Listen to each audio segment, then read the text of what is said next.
Saudações reformistas, vamos aqui para mais um Pílulas da Reforma Tributária. Esse Pílulas é extremamente importante porque vamos tratar sobre a entrega do relatório da CCJ do Senado pelo senador Eduardo Braga, né, que é o relator aí do PLP número 68 de 2024, que trata de CBS e IBS na reforma tributária. Lembramos aqui que o Pílulas da Reforma, a gente busca tratar de notícias sobre a reforma tributária, com alguns toques de análise e comentários pertinentes aqui, tá bom? Então, já entrando de cabeça aqui nesse nosso relatório, né, ele foi entregue, então, na segunda-feira, dia 9 de dezembro, né, e estava previsto uma sessão para início de leitura, né, desse relatório, mas infelizmente não teve quórum na segunda-feira. Oh, que surpresa, quórum numa segunda-feira de dezembro no Senado. Então eu não sei onde eles estavam com a cabeça quando colocaram que uma sessão numa segunda-feira ali para apreciação e leitura do relatório, né? Mas enfim, não teve então quórum suficiente, então foi jogada a sessão agora para essa terça-feira, dia 10 de dezembro, que é hoje que a gente está gravando aqui esse Pílulas da Reforma Tributária. E esse relatório ele conta com 525 emendas que estão sendo aprovadas, num total de 2.025 apresentadas até agora. É muita emenda, né?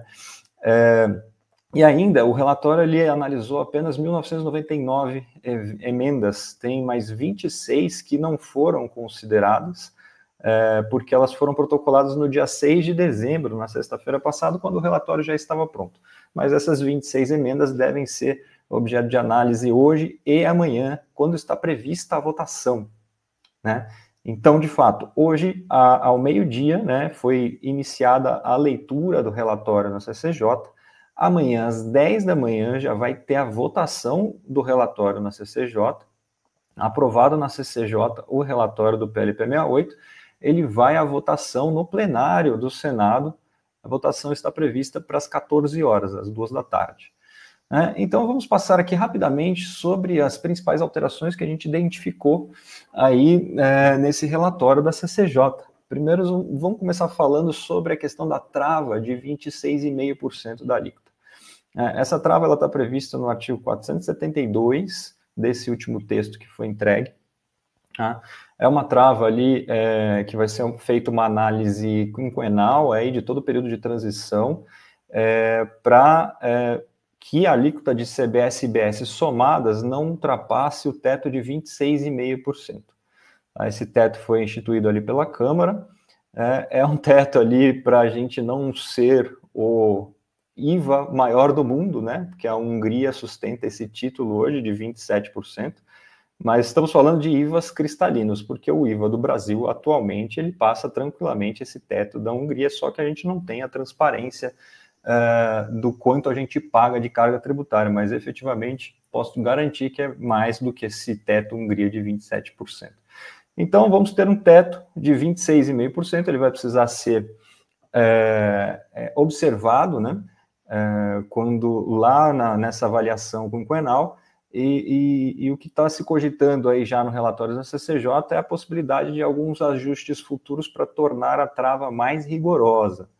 Né, essas discussões vão ser feitas aí com o Executivo e o senador Eduardo Braga estava esperando algumas indicações do que seriam essas medidas mais rigorosas que eles poderiam colocar ainda no relatório. Então, isso é um ponto que ainda está em discussão.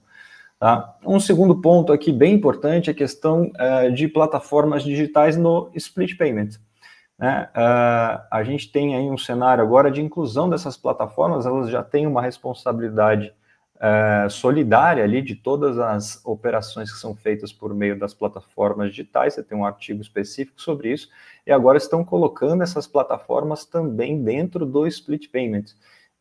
Muito para a questão de mercadorias que são importadas lá de fora, né? Querem incluir dentro do split payment para que já seja feito um split ali dos tributos já na importação dessas mercadorias, né?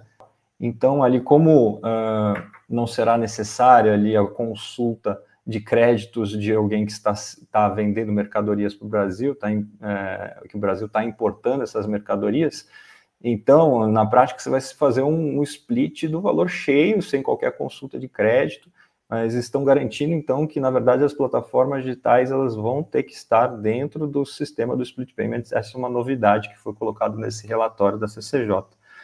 Outra novidade em relação ao Split Payment é que agora você vai ter a inclusão de instituições operadoras de sistema de pagamento. Tá? É só um termo que precisava ser esclarecido para não dar brecha, para não se incluir o Pix dentro dessas operações.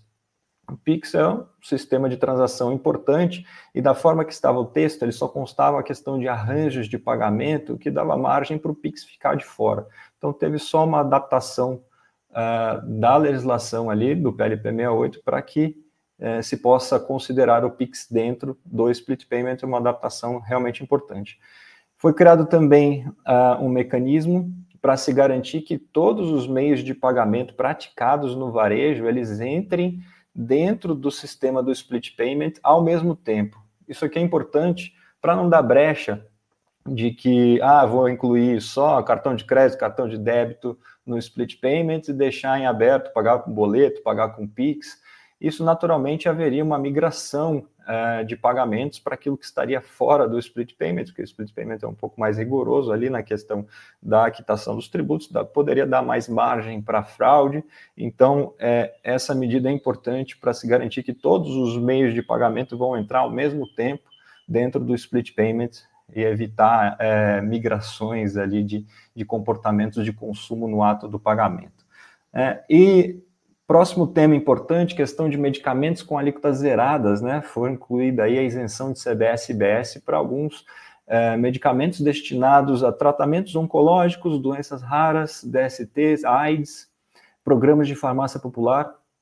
Então, temos diversos cenários que foram incluídos ali de alíquota zerada de CBS e IBS. Isso tudo vai depender de um ato conjunto do Ministério da Fazenda e com o comitê gestor que vai definir qual é o rol de medicamentos que estarão isentos de CBS e IBS. Próximo assunto, questão do imposto seletivo. Foi adicionada uma hipótese nova de incidência do imposto seletivo agora sobre armas e munições. A exceção a isso vai ser a venda desses equipamentos a forças armadas e órgãos de segurança pública. Tá? Além disso, aí tem uma questão um pouco polêmica que está nebulosa, né? Constou aí do relatório que o imposto seletivo também incidiria sobre plásticos de uso único.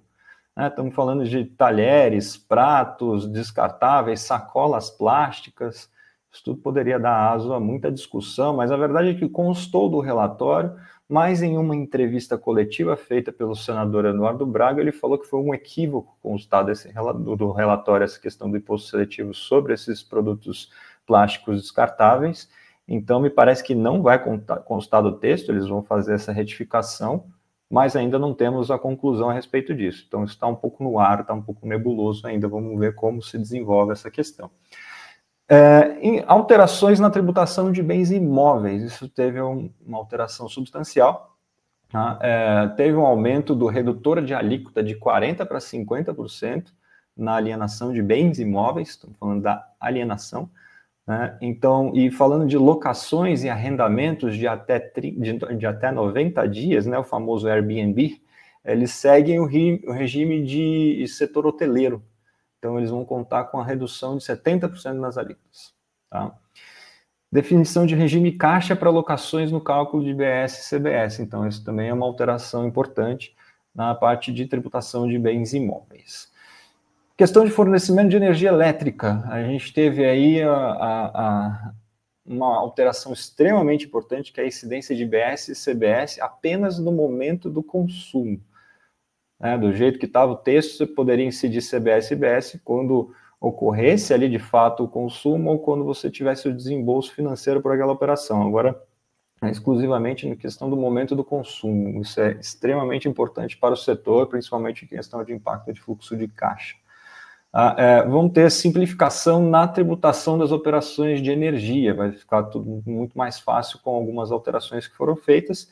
e a definição do local de incidência nos casos de transporte dutoviário de gás natural. Eu estou falando de energia como um todo, não só de energia elétrica, mas teve uma alteração no local de incidência na questão do gás natural. Benefícios da Zona Franca de Manaus, alíquotas foram zeradas de IBS e CBS sobre bens materiais que foram destinados a um processo de industrialização por encomenda na Zona Franca de Manaus. Industrialização por encomenda estava num cenário um pouco incerto, se entraria com os benefícios de Zona Franca de Manaus, e agora essa alteração foi importante para deixar isso tudo mais claro, né? Então, vai ter um estímulo a mais aí na questão da Zona Franca de Manaus. Muito bem, cesta básica nacional, a gente teve a manutenção da alíquota zero para a polêmica da carne ali, que foi adicionada pela Câmara, então tem um impacto considerável se colocar na alíquota zero as carnes, um impacto considerável para a alíquota padrão. Teve uma alteração para a retirada do óleo de milho da cesta básica nacional, ela vai passar, o óleo de milho vai passar a constar do rol ampliado da cesta básica, que fica sujeito, na verdade, a uma redução só de 60% da alíquota padrão. Então, não está sujeito à alíquota zero mais o óleo de milho. E a gente vai ter uma padronização aí do tratamento tributário para alimentos in natura também, isso foi importante deixar discriminado no texto. Alterações nos serviços financeiros, alterações até consideráveis, aqui a gente teve a retirada da possibilidade de dedução do custo do capital próprio da base do IBS e da CBS para o setor financeiro. Tivemos ajustes nas receitas e deduções permitidas no regime específico. Tem alguns ajustes que foram necessários ali para remodelar toda a questão desse regime específico de serviços financeiros.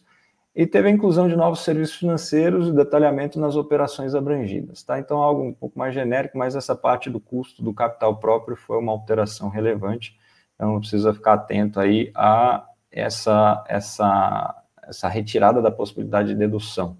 Questão do optantes do Simples Nacional, teve alteração aqui também, tem uma extensão dos regimes de reporto e rede às empresas do Simples Nacional, são regimes que envolve ali um estímulo a você adquirir maquinários, né, importar mercadorias e maquinários para incorporar ao seu patrimônio. Então, aqui agora foi estendido de forma clara para as empresas do Simples Nacional, isso foi importante. A opção pelo regime regular de CBS e IBS agora, porque isso é opcional para empresas do Simples, ela vai poder ser feita 2 vezes ao ano, né? No texto anterior só podia 1 vez ao ano, você ficava vinculado àquela opção durante o ano inteiro, agora pode fazer por 2 vezes ao ano. E tem o reconhecimento do nanoempreendedor no setor de transporte privado individual e de entregas por plataformas digitais. Você não tinha essa especificidade em relação ao nanoempreendedor, é uma figura nova que foi criada com um faturamento bem baixo ali no ano, para que ele não tenha incidência de CBS e IBS nos recolhimentos que são feitos, né, no que ele tem de receita. Então, o nanoempreendedor agora, ele também está qualificado dentro do transporte privado individual ou das entregas por plataformas digitais. Tá? E, por fim, um último tópico importante aqui, que a gente destacou de alterações, é a questão do reajuste nas alíquotas de combustível. A alteração do período do cálculo para o reajuste da alíquota de CBS e IBS sobre combustíveis após a transição. Tem uma consideração da variação de preços do período mais recente para definições futuras.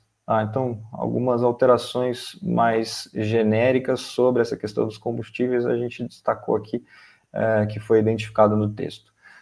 Enfim, essas eram as nossas considerações aí sobre as principais alterações no PLP 68, com essa entrega do relatório da CCJ. Vamos continuar acompanhando, né, analisando tudo aquilo que vem a ser alterado aqui, mas a verdade é que essas alterações na parte de mérito ali, de tudo que de fato foi colocado como a estrutura de CBS e IBS imposto seletivo pela Câmara, não foram alterações tão substanciais, né, por mais que sejam 525 emendas que estejam sendo acolhidas, são apenas algumas correções de texto, algumas correções para ficar um pouco mais claro aquilo que estava se pretendendo ditar de regras, né? Então, substancial mesmo, não foram muitas alterações, o que é ótimo. Isso deve facilitar até para que a Câmara aprove essas mudanças, né? Porque se a gente vai ter todas essas mudanças no Senado, agora o texto vai ter que voltar para a Câmara aprovar essas alterações no Senado. Eventualmente, se a Câmara fizer novas alterações, o Senado vai ter que dar a sua palavra final também, né? Para só depois, então, ir à sanção presidencial e publicação no Diário Oficial. O cronograma está apertado, mas eles prometem que ainda sai esse ano. Vamos acompanhar, né? Então era isso, vamos continuar acompanhando de perto aqui. Saudações reformistas.